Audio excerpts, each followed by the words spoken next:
Mostly लोगों की ये शिकायत रहती है कि लोग उन्हें समझते नहीं हैं, समझने की कोशिश नहीं करते हैं, ये है वो है, और इस वजह से वो परेशान भी हो जाते हैं। दोस्तों, आप ये उम्मीद तो पाल रहे हो कि कोई आपको समझता नहीं है, समझने की कोशिश नहीं करता। जरा आप अपने आप से ये सवाल पूछो कि आप खुद को कितना समझते हो और आप खुद को कितना समझने की कोशिश करते हो। आप खुद से ये सवाल पूछिए। अगर आप खुद को समझते हो, खुद को समझने की कोशिश करते हो तो ठीक है, और अगर नहीं करते हो ना तो स्टार्ट कर दो। बस आप उम्मीदें पाले बैठे हो कि दूसरा आपको समझे, दूसरा आपको समझने की कोशिश करे, लेकिन आप खुद के साथ क्या कर रहे हो? आप उस चीज की उम्मीद दूसरे से कैसे पाल सकते हो जब आप वो चीज अपने साथ खुद ही नहीं कर रहे हो? कैसे पाल लेते हो ऐसी उम्मीदें? दूसरों से उम्मीदें कम रखो और खुद पर फोकस और खुद पर ध्यान दो।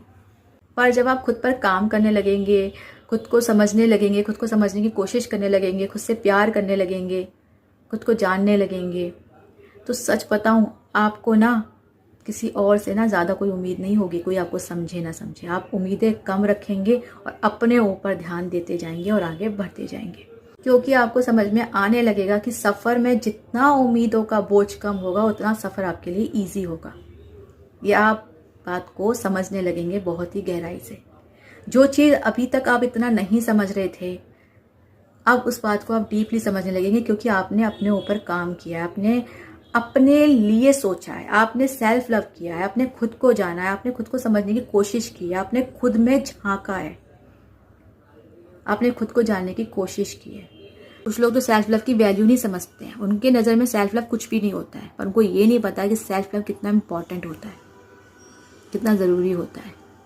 उसकी वैल्यू नहीं समझते हैं। कुछ अपने ऊपर काम करो, फिर देखना कि आपको कितने सारे पॉजिटिव रिजल्ट्स देखने को मिलेंगे। फिर आप सोचोगे कि आपने कितना अच्छा डिसीजन लिया था अपने ऊपर काम करके, अपने आप को जान के। आप खुद ये बात कहोगे फिर खुद एक अपने आप से कि मैंने बहुत सही डिसीजन लिया जो मैंने खुद पर ध्यान दिया, ये बहुत सही डिसीजन लिया जो मैंने खुद पर काम किया। आपको अपनी लाइफ को बेहतर बनाने के लिए खुद ही एफर्ट्स लेने होते हैं। एफर्ट्स लेने कोई और नहीं आता है, आपको ही एफर्ट्स लेने होते हैं, आपको ही कदम बढ़ाना होता है, आपको ही स्टैंड लेना होता है। अपने लिए इंसान को खुद खड़ा होना पड़ता है। ये नहीं है कि आप वेट करोगे कोई किसी का कि कोई आए और आपके लिए एफर्ट्स ले, आए आपके लिए स्टैंड ले। याद रखो कि उम्मीदें कम, खुशियाँ ज़्यादा। Be happy, God bless you. Thank you.